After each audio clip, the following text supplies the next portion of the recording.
வணக்கம். நம்ம சேனலுக்கு தொடர்ந்து ஆதரவளித்துக் கொண்டிருக்கும் நல்ல உள்ளங்களுக்கு நன்றி. தொடர்ச்சியாக ஆதரவு கொடுங்க. அமித்ஷா வீட்டில் ஆலோசனை கொந்தளித்த வானதி அவர்கள் இன்னைக்கு அமைதியாக இருந்த நயினார். ஏற்கனவே உட்கட்சி பிரச்சனை பெருசாகிட்டு இருக்கும்போது மறுபடியும் மேலும் ஒரு பிரச்சனை. அண்ணாமலை போல அண்ணாமலை சொல்றதுக்கு எனக்கு நிறைய வேலைகள் இருக்குங்கிறாரு. அமித்ஷாவுடைய மீட்டிங்கை கூட கலந்து கொள்ள முடியாமல் அப்படி என்ன வேலை? ஏன்னா ஏற்கனவே நம்ம அண்ணாமலை சொன்னது தான், நான் ஒரு பிஜேபியுடைய தொண்டன், தலைமை என்ன சொல்லுதோ அதை உடனே நிறைவேற்றுவேன்னு சொல்கிற அண்ணாமலை, ஏங்க எடப்பாடி பழனிசாமியை ஏற்கனவே தற்கூரின்னு சொன்னீங்க, இப்போ அவரை வந்து முதலமைச்சர் ஆக்குவாங்கிறீங்களேன்னு சொன்னதுக்கு அவர் சொன்ன பதில், வாசன் கூப்பிட்டார், அதனால் எடப்பாடி பக்கத்தில் உட்காந்தேன், எனக்குன்னு சில கடமைகள் இருக்கிறது. அதாவது எடப்பாடி பழனிசாமியை முதல்வர் ஆக்குவது டெல்லி சொன்னதுனால ஆக்குறேன், எனக்கு விருப்பம் இல்லை அப்படிங்கிற டோனில் தான் அண்ணாமலை தொடர்ந்து பேசிகிட்டு இருக்கிறத பார்க்க முடிகிறோம். இப்படிப்பட்ட சூழ்நிலையில் நயினாருக்கும் அண்ணாமலைக்குமான மோதல் தொடர்ந்து பெருசாகி கொண்டே இருக்கிறது. உங்களுக்கு நிர்மலா சீதாராமன் அவர்கள் இங்கே வரும்போதே ஒரு பெரிய சண்டை வந்துச்சு. ஏற்கனவே என்னை அந்த ஸ்வீட் பாக்ஸு கோயம்புத்தூரில் அந்த ஸ்வீட் கடையில் அந்த அன்னபூர்ணா மேட்டரில் பெரிய அளவுக்கு ட்ரோல் பண்ணிட்டாங்க, அது யார் பண்ணாலாம் எனக்கு தெரியும், அந்த வீடியோவை யார் வெளியிட்டான்னு தெரியும் அப்படின்னு நிர்மலா சீதாராமன் கோபமாக பேசியது. அப்போ அண்ணாமலைக்கான பிடி கொஞ்சம் கொஞ்சமாக தளர்ந்து கொண்டு இருக்கிறதா, என்ன நினைக்கிறது டெல்லி? ஏன்னா ஒரு பக்கம் டிடிவி தினகரன் ஒரு பக்கம் போகிறாரு, ஓபிஎஸ் ஒரு பக்கம் போகிறாரு, சசிகலா ஒரு பக்கம் போகிறாங்க, செங்கோட்டையன் வேறு பூச ஆரம்பிக்கிறாரு. இப்போ டெல்லி இவங்களெல்லாம் கண்ட்ரோல் பண்ணுதா, இல்லை சும்மா ஓடுதா? இல்லை எடப்பாடி பழனிசாமி முதலமைச்சராகணும்னு உள்ளபடியே பிஜேபி நினைக்குதா, இல்லை திமுக ஜெயிக்கணும்னு நினைக்கிறாங்களா அப்படின்னு பலவிதமான கேள்விகள் இருக்குது. அதை பற்றி தான் பார்க்க போகிறோம். தொடர்ச்சியாக எல்லாருக்கும் ஒரு சந்தேகம், என்னங்க அது அமித்ஷா எல்லாத்தையும் ஒன்றிணைப்பார்னு பார்த்தா அதிமுகவோட கூட்டணி சேர்ந்ததுலேருந்து பார்த்தா பிரச்சனை தான். ஒரு பக்கம் ஓபிஎஸ் ஜெய ஜனநாயக கூட்டணி இருக்க மாட்டேங்கிறாரு, நேற்று வரைக்கும் டிடிவி தினகரன் பிஜேபி தான் அப்படின்னாரு, டக்குன்னு விஜய் நல்லா தான் அரசியல் பண்ணிகிட்டு இருக்காரு, விஜய் தலைமையில் ஒரு அணி அமையும், என்னுடைய கூட்டணி எதுங்கிறத டிசம்பர் மாதம் சொல்லுவேன் திடீர்னு சொல்கிறாரு. பிரேமலதா அவர்கள் போய் ஸ்டாலினை சந்திச்சுட்டு வந்தார். ஓபிஎஸ் அரசியலில் எதுவும் நடக்கலாங்கிறாரு. சசிகலா எல்லாரும் ஒன்றிணைணுங்கிறாரு. இன்னொரு பக்கம் செங்கோட்டையன் 5ஆம் தேதி அறிவிக்கிறேங்கிறாரு. என்னங்க கட்சி இது? பார்க்கக்கூடியவங்களுக்கு என்ன, நாங்கள் அது அதிமுக நல்லா வரும்னு பார்த்தா இன்னும் கதையாவது போலுக்குதே. பேசுகிறது கேட்குறீங்களா? எடப்பாடி பழனிசாமிக்கு கூட்டம் கூடுது, என்ன தான் இதெல்லாம் பிரச்சனைகள்லாம் சமாளிக்காமல் எப்படிங்க முடியும் அப்படிங்கிற குரல் அதிமுகவுக்கு நல்லதல்ல. ஆனால் அதே நேரத்தில் எடப்பாடி ரொம்ப ஒரு விஷயத்தில் தெளிவாக இருக்கார். கடைசியாக ஜி.கே. வாசன் அவர்கள் கூட்டத்தில் கூட டிடிவி தினகரனை கூப்பிட்டா எடப்பாடி கோவிச்சுக்குவார் அப்படின்னு ஜி.கே. வாசனே நினைக்கிறார். அப்போ எடப்பாடி பழனிசாமி டிடிவி தினகரனும் வேணாம், ஓபிஎஸும் வேணாம்னா என்ன கணக்கில் இருக்கார் அவர்?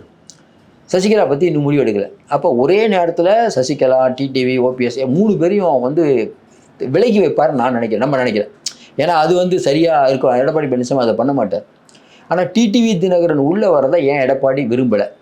இல்லை ஏற்கனவே நாங்கள் பிஜேபி கூட்டணியில் இருக்கோம், பிஜேபி கூட்டணியில் பல கட்சிகள் இருக்குதுன்னு டிடிவி தினகரனை பற்றி பேசும்போது சொன்னார்.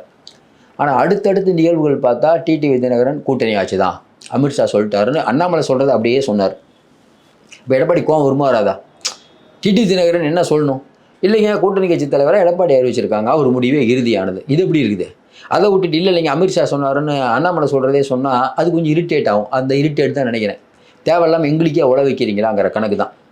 அப்படிப்பட்ட சூழ்நிலையில் இன்றைக்கி இன்னொரு விஷயமாக டெல்லியில் கூட்டம் நடக்குது. கூட்டத்தில் வரக்கூடிய தகவல்கள் என்னென்னா, இல்லைங்க கூட்டத்தில் பெரும்பாலானவங்க அண்ணாமலை பற்றி தான் புகார் சொல்கிறாங்க. ஏன்னா ஏற்கனவே நிர்மலா சீதாராமன் இங்கே நடந்த கூட்டத்தில் இதே மாதிரி தான் போன தடவை ஒழுங்காக வாயை வச்சுட்டு சும்மா இருக்காமல், நாங்கள் அத்தனை பூத் கமிட்டி அமைச்சிருக்கோம், இவ்வளோ செல்வாக்கு இருக்குதுன்னு நீங்கள் சொன்னீங்க, உங்களை நம்பி நின்று தோற்று போனோம், ஒரு 10 சீட் இருந்தால் மோடியுடைய கரத்தை வலுப்படுத்தி இருக்கலாம் அப்படின்னு சொன்ன உடனே அங்கே இருக்கக்கூடிய அண்ணாமலையுடைய ஆதரவாளர் இருந்துச்சு, இல்லை மேடம் நீங்கள் ஜிஎஸ்டி இது சம்மந்தமாக ஏதாவது லீடு கொடுத்தீங்கன்னா அது சம்மந்தமாக நாங்கள் பேசுவோம். நாங்கள் ஏற்கனவே நான் தமிழ்நாட்டுக்கு இந்த அன்னபூர்ணா விஷயத்தில் எமானத்தை வாங்கிட்டீங்க, நான் மன்னிப்பு கேட்கல, மன்னிப்பு கேட்கறதா அந்த வீடியோலாம் போட்டு விட்டீங்க, அது யார் பண்ணான்னு தெரியும். ஏன்னா அண்ணாமலை இப்போ லண்டனில் படிச்சுட்டு இருந்தார், அவர் தான் முதல்ல அந்த மன்னிப்பு கேட்டு ஒரு இது சொன்னது, மன்னிப்பு கேட்டு கொள்கிறேன்னு. அங்கேருந்து இவர் பிஜேபியோட தலைவராகவே இல்லை, அப்போ பொறுப்பு தலைவர் எச் ராஜா தலைமையில் ஒரு குழு போடுறாங்க, அங்கேருந்து மன்னிப்பு கேட்டார், பார்த்துருப்பீங்க. அதில் பார்த்தீங்கன்னா நிர்மலா சீதாராமன் வானதி 2 பேரையும் ட்ரோல் பண்ணி தீர்த்துட்டாங்க. அப்படிப்பட்ட சூழ்நிலையில் ஏற்கனவே வானதி அவர்களுக்கு தெரியும் அண்ணாமலை இவர் தேவையில்லாம் விளையாடுறாரு. அதாவது இங்கே தமிழ்நாட்டில் எப்படின்னா அண்ணாமலைக்கு பெரிய அளவுக்கான இந்த மக்கள் ஆதரவு, மக்கள்னால் அதாவது என்னென்னா பிஜேபிக்கு ஓட்டு போடுறவங்கள ஒரு கணிசமானவர் அண்ணாமலைக்காக ஓட்டு போடுறவங்க இருக்காங்க, இன்னும் இருக்காங்க. அது அண்ணாமலை பண்ணி வச்சிட்டார். ஆனால் அண்ணாமலை அவர்களுக்கு வானதி அவர்கள் கூட சண்டை, தமிழிசை கூட சண்டை, பொன் ராதாகிருஷ்ணன் கூட சண்டை, அப்புறம் பார்த்தீங்கன்னா நயினார் கூட சண்டை, விஜய் தரணி கூட சண்டை. அவர் சண்டை போடாத ஆள், சண்டையே போடாதவர் யாருன்னு கேட்குற அளவுக்கு தான் சண்டை, எல்லாத்தோடையும் சண்டை. ஏன்னா அவங்க தரப்பில் என்ன சொல்கிறாங்க, ஆமாங்க தமிழிசை அவர்கள் பிஜேபி என்ன இருந்தாலும் திமுக குடும்பத்துக்கு நெருக்கமானவங்க. பொன் ராதாகிருஷ்ணன் அதே மாதிரி தான். நயினார் அப்படி தான் சேம் சைடு கோல் போடுவார். அவர் ரொம்ப எல்லாத்துக்கும் நெளிவு சுழிவோட போவாங்க. நான் அப்படி இல்லைங்க, வெட்டு 1 துண்டு 2 அப்படின்னு அவங்க ஆதரவாளர்கள் சொல்லுவாங்க. அப்படிப்பட்ட சூழ்நிலையில் அண்ணாமலை டெல்லி போகலங்கும்போது பல விஷயங்கள் இப்போ வர கிடைக்கக்கூடிய தகவல்கள் இல்லை இன்றைக்கி நடந்த கூட்டத்தில் கூட வெளுன்னு வெளுத்திருக்காங்க உள்ள. ஏன்னா வானதி சீனிவாசன் அவர்களும் பல பாயிண்ட்டை சொல்லியிருக்காங்க. ஏன்னா அண்ணாமலை அவர்கள் வரக்கூடிய நாட்களில் தேர்தலில் நிற்கலான் இருக்காரு. இன்னொன்று வானதி அவர்கள் அந்த தொகுதியில் என்ன அதை தோக்கடிக்கிறதுக்கே ஒரு பெரிய டீம் அங்கே வேலை பார்த்துட்டு இருக்காங்க. அதனால் தொகுதி மாறுற ஐடியாவில் இருக்காங்க. வானதி அவர்களோ, தமிழிசை அவர்களோ, பொன் ராதாகிருஷ்ணன் அவர்களோ, நயினார் இவங்க எல்லாரும் ஜெயிக்கணும்னா எடப்பாடி பழனிசாமி முகம் தேவை. அதனால் எடப்பாடி பழனிசாமி படி தப்பி தவறி கூட யாருமே அந்த புகார் பட்டியலை வாசிக்கலையா. ஏன்னா எல்லாருக்கும் தெரியுது ஓபிஎஸ், டிடிவி இவங்களை சேர்த்தா பலம். ஆனால் பெருசாக அதை எடப்பாடி பழனிசாமி தப்புன்னு சொல்ல முடியல. ஏன்னா இந்த தகவல் தெரிஞ்சு எடப்பாடி டென்ஷன் ஆகிட்டாருன்னா என்ன பண்ணுறது? இப்போ எல்லாருக்கும் எடப்பாடி மேலே ஒரு பயம் இருக்குது. இன்னொன்று பிஜேபி இதை எப்படி பார்க்கும்? இன்றைக்கி அமித்ஷா இந்த கூட்டத்தை கூட்டியிருக்கிறதுக்கு முக்கிய காரணம் என்னென்னா, எல்லோரும் ஒழுங்காக போய் வேலை செய்யுங்கப்பா. முருகன் அவர்கள் எல்லோரும் ஒவ்வொரு குழுவாக செயல்படாதீங்க, எல்லோரும் இணைந்து செயல்படுங்க. ஏன்னா மொடக்குறிச்சி தொகுதி எம்எல்ஏவெல்லாம் போயிருக்காங்க, அந்த மாதிரிலாம் போயிருக்காங்க. அப்போ ஒழுங்காக வேலை பாருங்கள், மற்றதெல்லாம் நான் பார்த்துக்கிறேன். ஏற்கனவே என்னென்னா பல மாநிலங்களில் போய் அந்த மாநிலத்தில் மட்டும்தான் கூட்டம் நடத்துவார். ஆனால் தமிழ்நாட்டு பஞ்சாயத்தை மட்டும் சமாளிக்கவே முடியல. என்ன காரணம்னா, இவன் மத்திய பிரதேசம், ராஜஸ்தான், பீகார் கூட இங்கெல்லாம் பார்த்தீங்கன்னா பிஜேபி ஓரளவுக்கு செல்வாக்காக இருக்குது. செல்வாக்கே இல்லாத மாநிலம். ஆனால் 10 பேர், 10 பேரில் 10 கோஷ்டி. இது எவ்வளவோ மேட்டர் டீல் பண்ண அமித்ஷாவாலேயே அவன் தமிழ்நாட்டை டீல் பண்ண முடியல. தமிழ்நாடுனாலே பயந்துட்டு வராரு பொழுது. என்னென்னா இவங்களை சமாளிக்கவே முடியல. இங்கே சமாளிச்சுட்டு போனால் அடுத்த நாள் ஏதோ ஒரு புகார் கொண்டு அங்கே வராங்க. என்ன பண்ணுவார் அவரும்? கொஞ்சம் யோசனை பாருங்களேன். இன்னொரு விஷயம் அமித்ஷா சொல்கிறாருன்னு கொஞ்ச நாள் வரைக்கும் அண்ணாமலை பேசிகிட்டு இருந்தார்.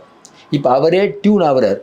ஆனால் என்ன சிக்கல் அண்ணாமலைட்டுன்னா, அமித்ஷா சொன்னதுனால நான் எடப்பாடி ஜெயிக்க வைக்கிறேன். அப்போ இவருக்கு தனிப்பட்ட முறையில் எடப்பாடி ஜெயிக்கணும்னு ஆசை இல்லை. அமித்ஷா சொன்னார், செஞ்சோம். அது எடப்பாடி பழனிசாமி அப்போ அண்ணாமலையோட ஆதரவாளர்கள் எப்படி ஓட்டு போடுவாங்க?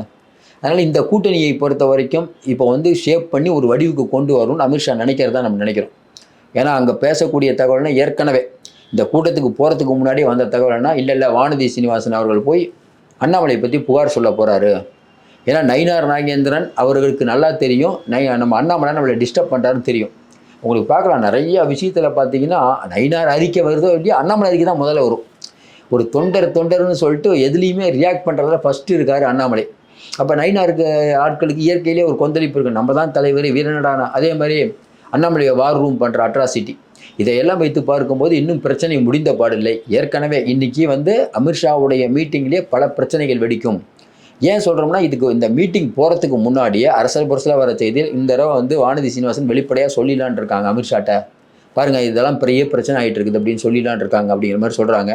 இப்போ வரக்கூடிய தகவல்கள் அதை உறுதிப்படுத்த விதமாக தான் அமையுது. ஏன்னா அந்த கூட்டம் நடந்த உடனேயே டெல்லியில் இருக்கக்கூடிய ஊடகங்கள் தமிழ்நாட்டில் இருக்கக்கூடியவர்கள் அமித்ஷாவை சந்தித்து புகார் பட்டியலை வாசித்தார்கள் அப்படின்னு தான் நியூஸ் போடுறாங்க. அதனால் இந்த சம்பவத்தை பொறுத்த வரைக்கும் 10 பேர் உள்ள கட்சியில் 10 பஞ்சாயத்தா அப்படின்னு தலைப்பு வச்சா சரியாக இருக்கும்.